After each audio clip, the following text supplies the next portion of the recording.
This woman was able to get her dad successfully committed to the psych ward after lying to the police, saying that he attacked her, and also saying that he was senile and walking into other neighbors' yards so that she can get access to his laptop that had his bank information. You won't believe how this story ends. I ended up helping out this old man. Stay tuned. I remember working in the psych wards. I was just a young man finding what to fight for. We all living in a psych ward. I'm quite sure it's a psych ward. I'm quite sure. This man's name, we'll call him Kenneth.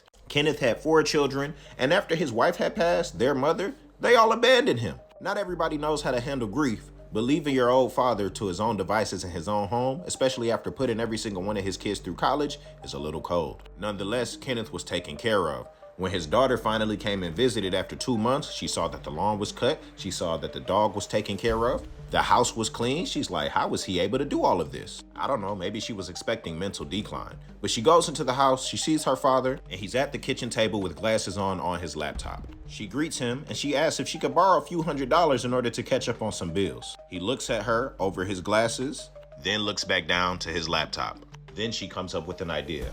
I didn't come here for money, Dad. I really wanted to come and see how you were doing, and I wanted to just help you with things around the house. But things look awfully spotless here. I know how to take care of myself, said the dad. What are you doing over there anyways, Dad? She comes over, seemingly innocent, but he closes the laptop real fast. But as he closes it, she sees that it says JP Morgan and Chase reflected in his glasses, and that it must be bank information. So she was determined to find out what was in that bank account. The next day she comes to visit, this time bringing the mail inside, and he's at the kitchen table once again on the laptop. Hey Dad, you got some mail. She brings the mail to the table to him and kisses him on the forehead, using that as an opportunity to see what he's on, and the number that she sees in that bank account is astronomical. And there begins her plan, Operation Get Dad Committed to the Psych Ward so she can get access to that laptop. You don't look so well, Dad. Have you been getting sleep? Plenty, he says. When's the last time you took a walk or been out to eat? I have everything I need right here, Kenneth replied. She knew he'd be a tough one to crack. What about your medication? Have you been taking your medication, Dad? What are you on about, he says. You haven't been here to see me in months. And you're worried about my well-being now? As you can see, I'm fine and I can handle myself. She knew she would have to come up with a better plan. After all, she thought, Kenneth is getting old. He's enjoyed his life and lived a good one. I still have a lot of years left. He should definitely give me access to that money.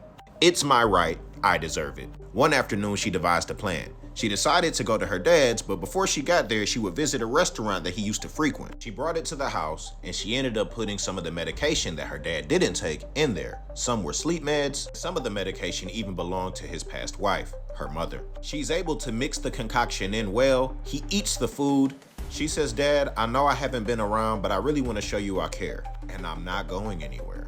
Kenneth is softened by the gesture, but something in him says something isn't right. She says, hey, let's go for a drive. And he agrees to go on the drive, closes the laptop, and gets into her car. They drive down a scenic route as she tries to start some form of small talk. And not before much longer, Kenneth was slurring his words and she knew that her plan had worked. She said, okay, Dad, we're home. We can get out of the car now. And what happened next, she didn't even expect. Kenneth gets out of the car and he is stumbling and stammering. They are not outside of his home. The daughter pulls out her phone and starts recording her dad, trying to set the scene as if she was looking for him and he was lost. Meanwhile, Kenneth is in a neighbor's lawn thinking it's his own. He walks up the porch and attempts to open the door. Dad! Now the daughter has evidence as she calls the police, letting them know she believes her father's gone senile and needs to be psychologically evaluated. And based on the evidence she presented to the police, she tells them that she believes he got access to some medications that he hasn't taken in a while, and that he lives alone, but she's concerned for his current state and she wants him to be evaluated and that she'll be living with him from now on. Trusting that she had her father's best interest at heart, they take this man, see the state that he's in, and he gets brought to our psych ward. That's where I come in. When Kenneth comes to our ward, he is angry and indignant. I need to get home immediately. I should not be here at all. Mind you, the daughter's report goes before him, creating a perspective for us to glean from as he comes to our unit. We are trained to know that the story that we get might not be the whole story, and we're encouraged to listen to what the patients have to say, even if they're labeled a certain way. But a lot of people that worked in psych for many years, they just get numb to the process and they could care less. Well, it's a good thing me and Kenneth's paths collided. I gave Kenneth the tour of the entire unit, let him know what to expect on a daily basis and how he could see the psychiatrist in the morning, and then we could start getting him on a track to get out of here, but I can't guarantee when. At this point, I don't know any of what I've told you. When Kenneth saw the psychiatrist did his quick little 2-minute assessment and decided that he was on the spectrum for dementia and schizoaffective. Kenneth vehemently disagreed, stated he would not be taking any medication, participating in any groups, and that he needs to be let out of this facility immediately. But he does not know how psych works. If you refuse medication when the doctor says that you should have it, and you're not going to groups, then what they will do next, because they can't release you in that state thinking that they're gonna have you worse off, and they don't want any suicidal attempts to be coming back to them on their hands, they're gonna take you to court. So after 7 days go by of Kenneth not taking any medication and not going to any groups and not showing any signs of improvement, the doctor sets a court date.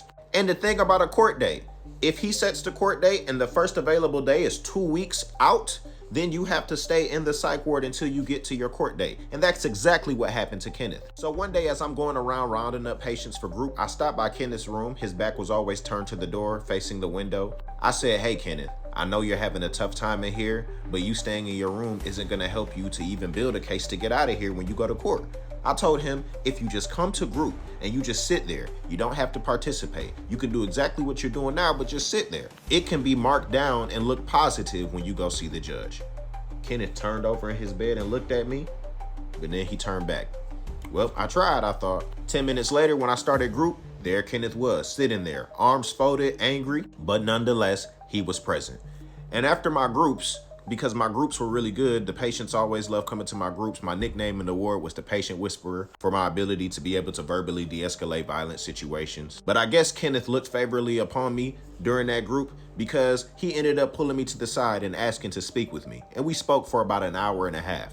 He told me his life story. He told me about his time with his wife and how she passed, and how much that affected him. He also told me about putting his kids through college, how they abandoned him after she passed, and how he's been able to take care of himself with the money that he saved over the years, from getting his house cleaned, to having his dog taken care of, to having his lawn maintenance, to being able to do whatever he needs to live out the rest of his years. And he said, "I'm not giving my kids 1 cent because they didn't even care about me." But he believes that his daughter was onto him and that she knew he had access to a lot of money on that laptop. And he believes that she set this whole thing up in order to try to get to that laptop. He said now he's not worried about her getting in, but he is worried about the amount of time that she can spend around it and maybe look into other ways to get into the laptop. He said, "Man, that is all I have left." And that was the first time I seen Kenneth show an emotion other than flat or anger. It was sadness and worry.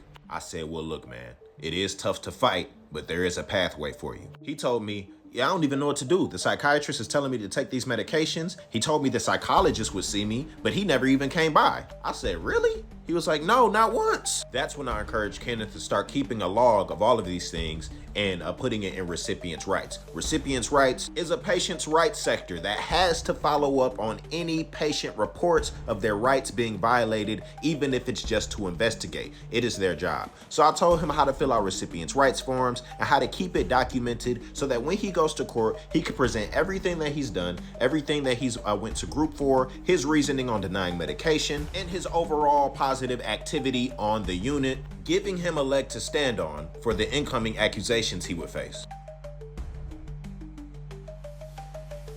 Kenneth got to work like a soldier. He would wake up, go to the groups, document what the groups were about, document who ran the groups, document what time the groups went on. When he ate, he would document what was being served, how much of the portion he ate. When he went to the nurse to deny his medication, he would know why he denied the medication, why he believed the psychiatrist's diagnosis was illegitimate, and present the evidence as to why he believes he should be let out of the psych ward. He even would document the times the psychologist would come onto the floor, but would never come by his room to check on him as he was supposed to, because they needed to talk. Whenever Kenneth's daughter called to speak with him, he denied answering the phone. Whenever she came to visit during visiting hours, he denied her entry. And in his free time, Kenneth would be on the phone with the banks, moving money to other locations. He was a man on a mission. The day finally came for Kenneth to go to court, and he requested that I go with him. Now, I was gonna be off work on that day, but I decided to pick up that shift and also work with my staff because he didn't want to work with anybody else to take him to court, and he was very, very adamant about it. Only I take him to court.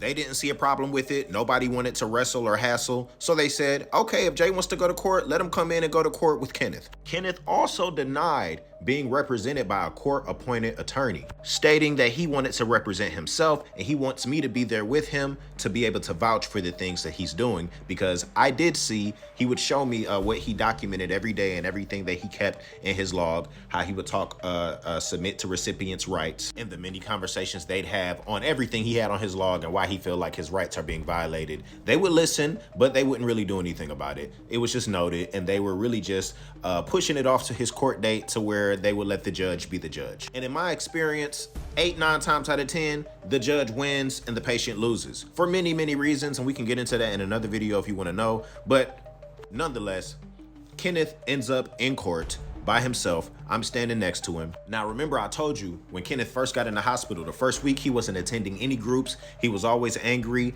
and standoffish and denied all treatment. So when the psychologist took the stand, that is exactly what he reported on. But the psychologist said Kenneth has not attended any group since he's been in the psych ward. He's refused medications. He's been angry. They even reported a situation where he went into somebody else's room by mistake. Nobody was in there, but they're saying he's being intrusive and showing signs of dementia by forgetting what room number he's in. Really trying to paint a picture. The prosecuting attorney or whatever that person is, they're using the report given from Kenneth's daughter, the falsified police report that she gave, to further substantiate the claims of the psychologist, talking about how he showed signs of this outside the hospital and how it would be a danger for him to be released before he's evaluated and put on medication. Look at what the system is willing to do. I did not like that psychologist either, man. He seemed like a very evil man to me.